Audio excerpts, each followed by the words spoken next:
The Vex Raiders had been watching Earth for 3 standard cycles. Their massive ship hung in the dark space behind Earth's moon, hidden from the primitive tracking systems of the humans. Captain Rick stood at the command center, his scaled fingers tapping against the metal console as he studied the holographic display of their target. "Sir, we'd found the perfect location," his scout officer reported, zooming in on a building nestled in the mountains. "It's called Pine Valley Boarding School. Isolated, minimal security, and best of all," the officer's mouth twisted into what passed for a smile among their species, 42 young humans, far from their adult protectors. Rix nodded slowly. The slave markets across the galaxy always paid premium prices for exotic species, and humans were certainly exotic. Their strange, soft skin and varied colors would fetch a fortune, and young ones were always easier to train. "How long until nightfall of the target?" Rix asked.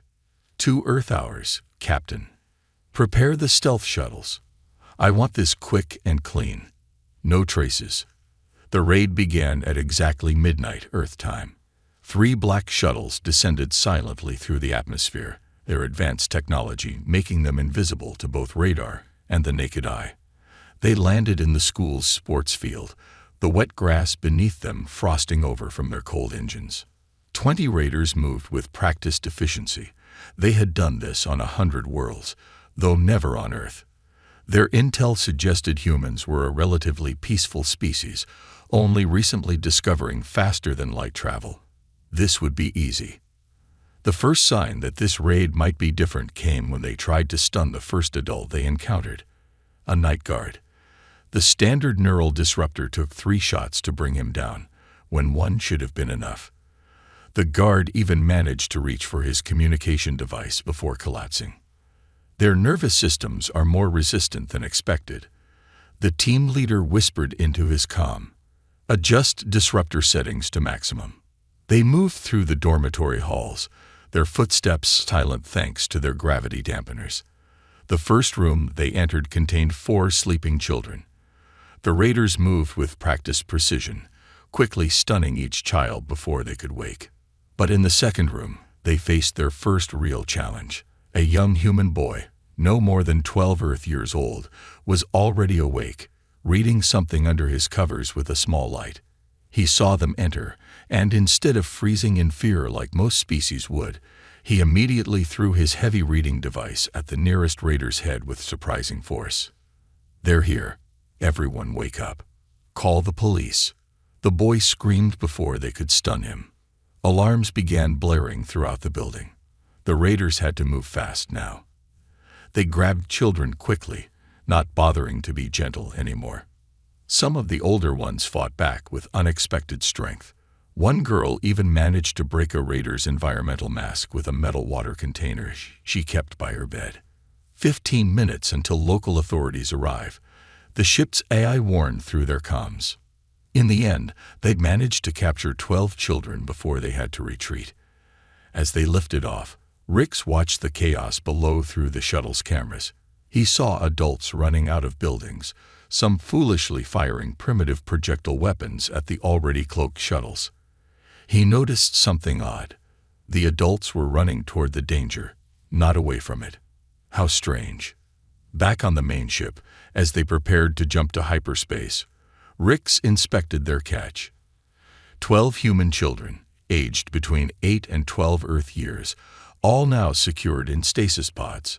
Some had minor bruises from the rough handling, but they would heal. The slave markets wouldn't mind a few bruises anyway. "Set course for the Centauri trading post," he ordered. "We'll have these exotics sold before their primitive ships can even reach the edge of their solar system." As the ship jumped away, Rix felt satisfied. Sure, the raid had been a bit messier than usual, but they had succeeded.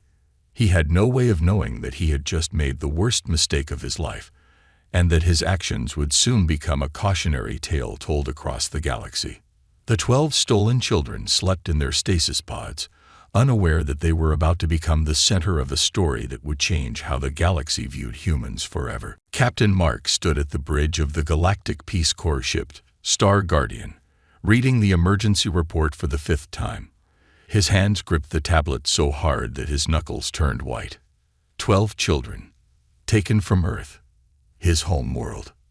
Blue, get me everything we have on Vex Raider activities in this sector. He ordered his alien second-in-command without looking up. There was no response. Mark turned around, confused by the silence. Blue, usually quick and efficient, stood frozen at his station. The alien's skin, normally a bright shade of azure, had turned pale gray, a sign of extreme fear in his species. Blue, what's wrong? They took human children. Blue's voice trembled, his 4 eyes blinking rapidly. Not adults. Not workers or soldiers, but children. Yes, Mark replied, his jaw tight with anger. 12 of them. From a boarding school in the mountains. Blue stumbled backward until he hit the wall, his legs barely supporting him. The bridge crew, all aliens from different species, watched with growing concern as their usually composed second-in-command seemed to fall apart. Captain, Blue whispered, you don't understand. Nobody takes human children. Nobody. It's the first thing we learn about your species in the academy. The absolute first rule. Mark walked over to his friend, puzzled by this reaction. What do you mean? When I was a cadet, Blue explained, his voice shaking, they showed us historical records. 3 cycles ago, a Drachnid slave ship took 2 human children by mistake. They didn't know what humans were back then. He paused, shuddering. The humans, they did things we didn't think were possible. A single human ship chased the slavers across 17 systems. 17. Without stopping. Without sleeping. The human captain hadn't even met the stolen children. They were just from his species. The bridge fell silent. Mark noticed other alien crew members nodding slowly, fear evident in their postures. The Drachnids were one of the most powerful slave-trading empires in the galaxy, another crew member added softly. Were. Past tense. After that incident, humans hunted down every single one of their ships. Not for revenge, they said, but to make sure no human child would ever be at risk from them again. Blue finally steadied himself and walked back to his station.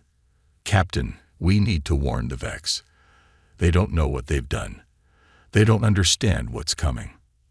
As if on cue, the ship's AI announced incoming transmissions. The main screen lit up with message after message from Earth, not just from the military or the government, but from civilians. Parents, teachers, police officers, firefighters, ordinary people offering their ships, their resources, their very lives to help find the stolen children. Look at this, Mark said, scrolling through the messages. A retired cargo pilot offering his ship. A school teacher volunteering to go undercover in slave markets. A grandmother offering her life savings as reward money. He turned to Blue. Is this why your people fear taking human children? This response. Blue shook his head. No, Captain. We fear what comes next. This. He gestured at the screen full of civilian volunteers. This is just the beginning. You humans, you have a saying. It takes a village to raise a child. But what we've learned is that humans will burn down an entire galaxy to protect one. Mark nodded slowly, understanding dawning in his eyes. He pressed a button on his command chair, opening a channel to all decks. All hands, this is the captain speaking. We've just received word that Vex Raiders have taken human children from Earth. Set course to intercept. And, he paused, looking at his alien crew, send a message to the Vex. Tell them they have one chance. One. To return the children unharmed. After that, we show them why taking human children is considered insane by every species in the galaxy. The Star Guardian's engines roared to life, but even as they entered hyperspace, Blue knew it was probably too late for warnings. The storm was already coming. The galaxy had never seen anything like it. Within 24 hours of the children's abduction, Earth's response shattered every prediction in the Galactic Peace Corps database. 500 ships launched from Earth. Only 50 were military vessels. The rest were civilian. Cargo ships, passenger shuttles, private yachts, even old mining vessels pulled out of retirement. Each one was packed with volunteers, their crews a mix of professionals and ordinary people united by a single purpose.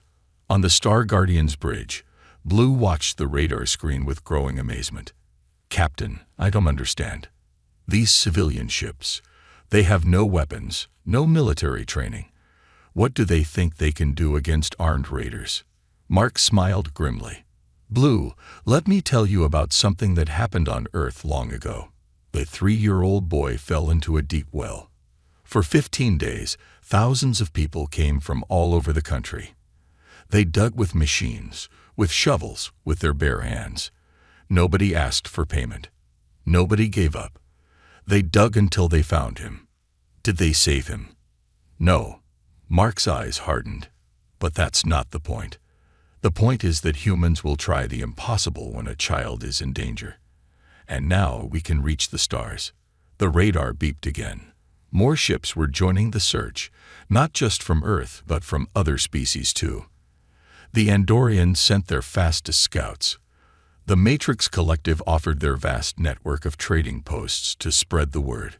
Even the notoriously neutral Merchants Guild issued an alert to all its members. In a small cargo ship called Hope's Light, a woman named Kate checked her supplies one last time. She wasn't a soldier or a space trader. Last week, she had been teaching 3rd grade in a small town. Now she carried a backpack full of children's clothes, medical supplies, and a tablet loaded with stories and games. "Mrs. Wilson," the ship's captain looked at her strangely. "We're heading into dangerous space. What exactly is your plan if we find these children?" Kate zipped up her backpack. "Kids who've been through trauma need familiar things. They need someone who knows how to talk to them, how to make them feel safe. I've been teaching children their age for 15 years. I can help." Across the search zone, similar scenes played out. A retired nurse converted her life savings into medical supplies. A child psychologist learned to operate a ship's communication system. Parents of the taken children shared photos, stories, favorite foods, anything that might help identify and comfort them. On a distant space station, an alien dock worker watched the growing fleet of human ships with disbelief. He turned to his colleague, mandibles clicking nervously. "I don't understand," he chittered. "In their transmissions, they keep saying, 'These are our children.' But most of these humans have never met the taken younglings. They're not even from the same breeding clusters." His colleague, older and wiser, shook his head. "That's what makes humans different. To them, all children are our children." Back on the Star Guardian, Blue received a priority message that made his skin pale again. He rushed to Captain Mark's station. "Captain, we have confirmation. The Vex Raiders were seen heading toward the Centauri trading post. But there's more." He swallowed hard. "The children. They're awake. They've already damaged 2 ship systems and injured 3 guards." Mark couldn't help but smile. "Let me guess. The Raiders expected them to be quiet and scared. They thought human young would be like the younglings of other species." Blue shuddered. They didn't know human children watch entertainment programs about escaping bad guys, that human schools teach them to fight back, to work together. Then they're about to learn. Mark opened a channel to the fleet. "All ships, we have coordinates. The children are fighting back, buying us time. Now it's our turn." As hundreds of ships adjusted their course, the galaxy watched in awe and terror. This wasn't just a rescue mission anymore. This was humanity showing the stars why threatening their children was the last mistake anyone should make. Captain Rix of the Vex Raiders paced in his quarters, his claws clicking against the metal floor. Something was very wrong. The Centauri trading post, usually bustling with illegal commerce, had gone completely silent at their approach. Not a single buyer had responded to their sale announcement. "Captain," his communications officer called through the intercom, voice shaking. "Another broker just cut contact. That's the 7th one today." Rix growled in frustration. He stepped onto the bridge, where his crew worked frantically at their stations. The stolen human children were proving to be far more trouble than expected. Just yesterday, they had somehow shorted out the backup power systems. His best engineers still couldn't figure out how they did it. "Play the latest rejection," he ordered. The main screen flickered to life, showing a merchant guild broker. The alien's tentacles were wrapped tightly around itself, a sign of extreme stress. "Vex Raiders, you are insane," the broker's translated voice crackled through the speakers. "Human children, do you want to destroy us all? We are sealing the market. Do not approach. Return them immediately if you want to live." Before Rix could respond, another message arrived, this one from an ancient trading species known as the Orcs. Their holographic representative appeared, its crystalline form pulsing with urgent red light. "This is a formal warning." The archive's multi-tone voice resonated. "Our records show the consequences of taking human young. 3 civilizations have gone extinct from this mistake. We are shutting down all trading routes in this sector. You have brought the storm upon us all." Rick slammed his fist on the console. "What storm? They're just primitive humans. Their ships can barely reach their own moon." His tactical officer turned from his station, holding up a data pad with trembling hands. "Sir, you need to see this. Our long-range scanners. The humans, they're coming. Not just their military. Everyone. We're tracking hundreds of ships, more launching every hour. And, sir, the way they're flying. What about it? They're not stopping to rest or refuel. They're burning their engines beyond safety limits. It's like they don't care if they survive the journey." More messages flooded in. Not offers to buy, but warnings. Some were just 2 words. "Return them." Others contained detailed instructions on how to surrender safely. A few simply contained historical footage of what happened to the last species that took human children. In the holding cells, another alarm blared. Rix rushed to the security screens. The human children had done something new. The oldest boy, the quiet one they had named Subject 7, had somehow fashioned a tool from his food tray.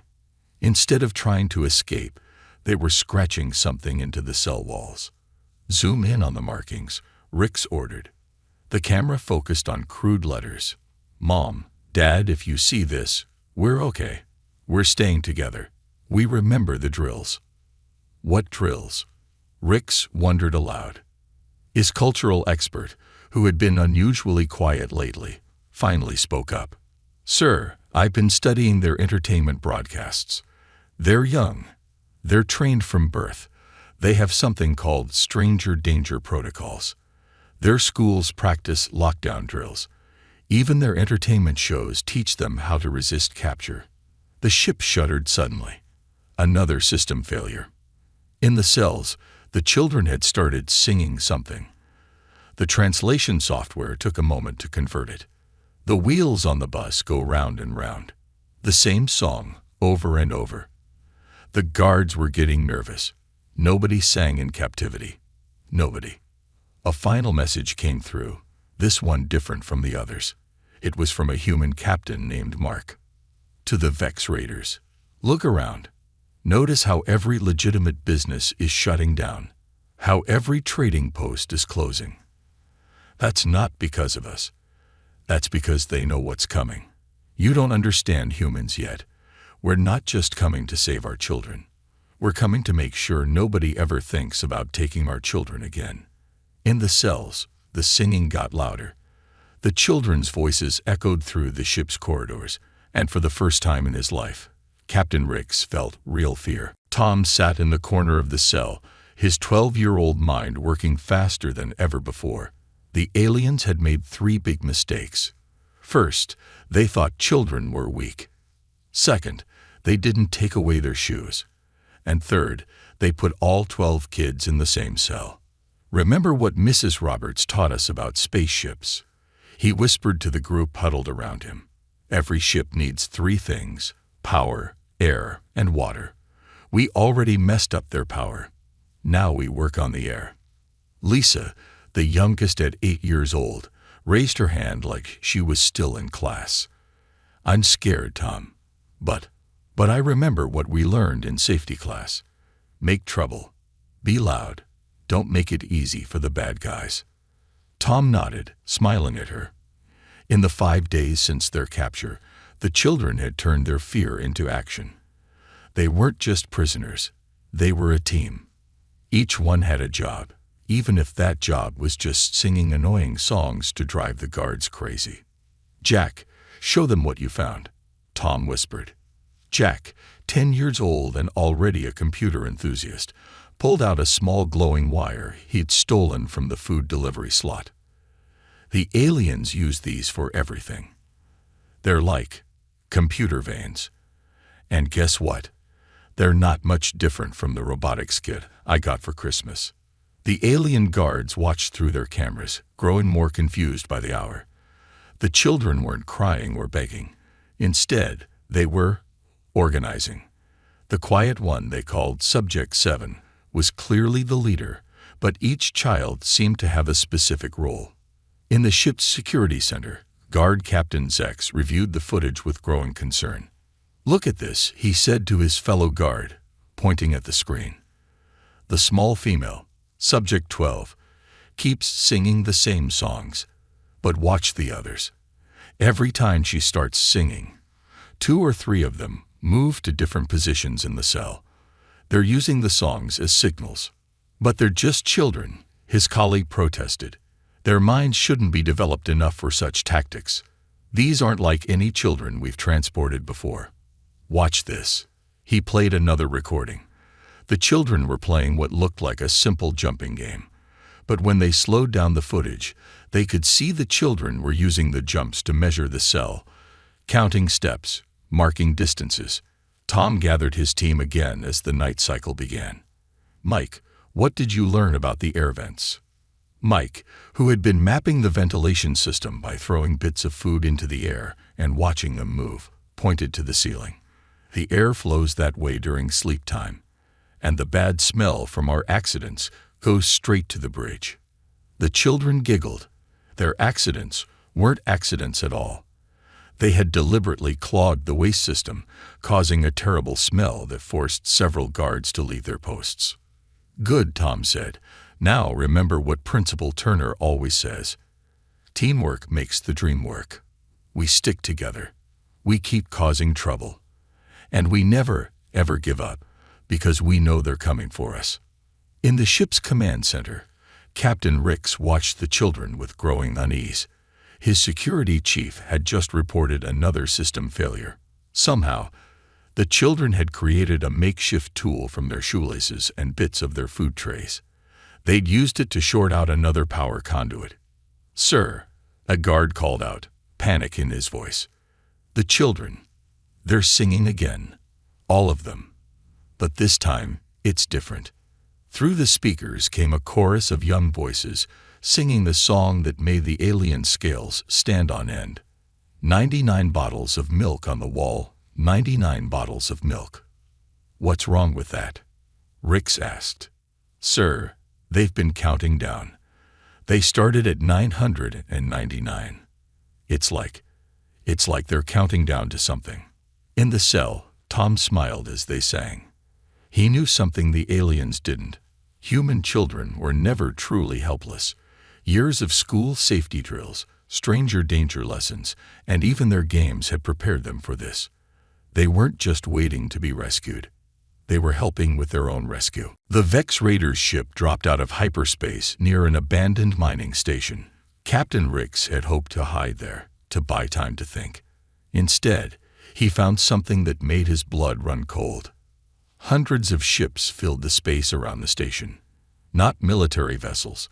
These were cargo ships, passenger liners, and private craft. Each one was packed with humans. Ordinary humans who had somehow traced their route, who had pushed their engines beyond safety limits to get here first. "Impossible," Rix whispered. "How did they find us?" On his command screen, a message flashed. It was from a small transport ship directly in their path. The captain was a human female. The translation software identified her as Emma Davis, elementary school teacher, Earth, this is your final warning, she said, her voice steady. Return our children. All of them. Unharmed. You have 10 minutes to respond.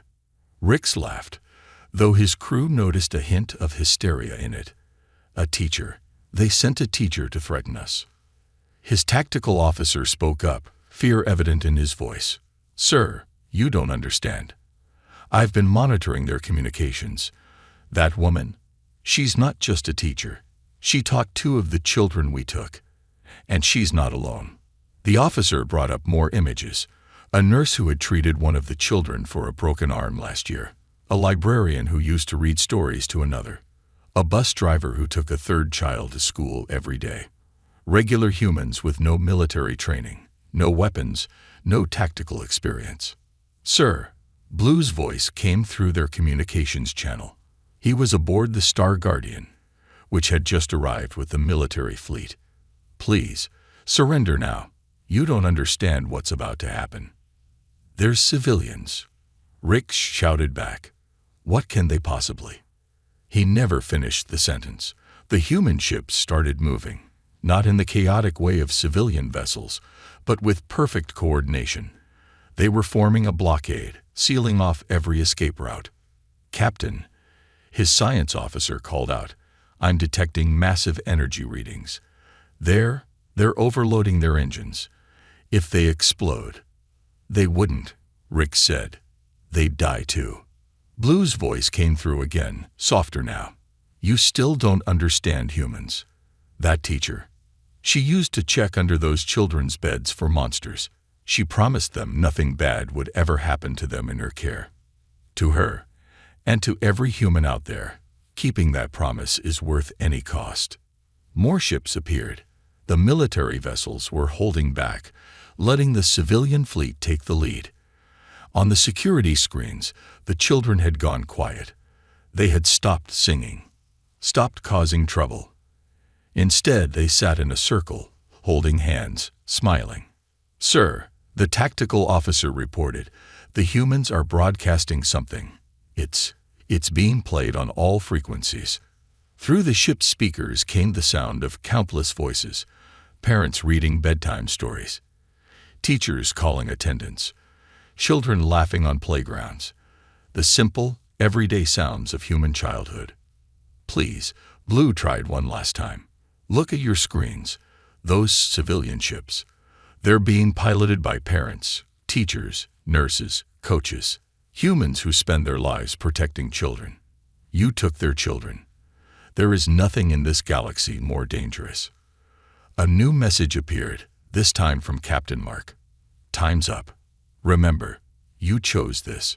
The civilian ships began moving forward. Sensors showed their engines pushing far into the red zone. They weren't going to fire weapons. They were going to ram the Raiders' ship, even if it meant their own destruction. Sir, the tactical officer's voice shook. Orders. Rick stared at his screens, at the teachers willing to die, at the parents ready to sacrifice everything, at the ordinary humans who had crossed light years, burning out their engines and risking their lives, not for money or power, but for children, most of whom they'd never even met. And finally, Captain Rix of the Vex Raiders understood why taking human children was considered an act of insanity. Captain Rix stood with his hands raised, watching as the human rescue teams flooded into his ship. He had surrendered, not out of fear of the military vessels, but because of the wall of civilian ships ready to sacrifice everything to save the children. The first person through the door wasn't a soldier. It was Emma Davis, the teacher, carrying a backpack full of blankets and familiar Earth snacks. She pushed past the armed guards, running straight for the cell block. Stand aside, she ordered the alien guards, with such authority that they moved before realizing they were obeying a civilian. In the holding cell, Tom and the other children looked up as the door slid open. For a moment, everyone stood frozen. Then Lisa, the youngest, broke the silence. Mrs. Davis, did you come all the way to space for us? Emma knelt down, opening her arms. The children rushed forward, all 12 of them wrapping her in a group hug. Of course I did, sweetie. We all did. The whole Earth came to find you. Behind her, more civilians poured in. The school nurse, the librarian, the bus driver, each carrying something familiar from home. Books, stuffed animals, favorite snacks. The children's eyes lit up at each familiar face. On the bridge, Captain Mark watched as Blue supervised the raiders' arrest. But something was bothering him. "Blue," he called out. These raiders, they'd done this on hundreds of worlds. Why didn't other species fight back like this? Blue turned all four eyes to his friend. "Because, Captain, most species protect their own young, their own family units. But humans, you protect all children. Any child. Every child. It makes no sense to us, but it makes you incredibly dangerous." In the ship's main hall, the reunion continued. The children were telling their rescuers about their resistance, the sabotage, the singing, the coordination. The adults listened with pride and amazement. "We remembered everything you taught us," Tom told Mrs. Davis. "Stranger danger, fire drills, lockdown procedures. We worked together, just like in school." Captain Ricks, still under guard, watched the scene with bewilderment. "I don't understand," he said to no one in particular. "How do they know where to find us?" A human guard smiled grimly.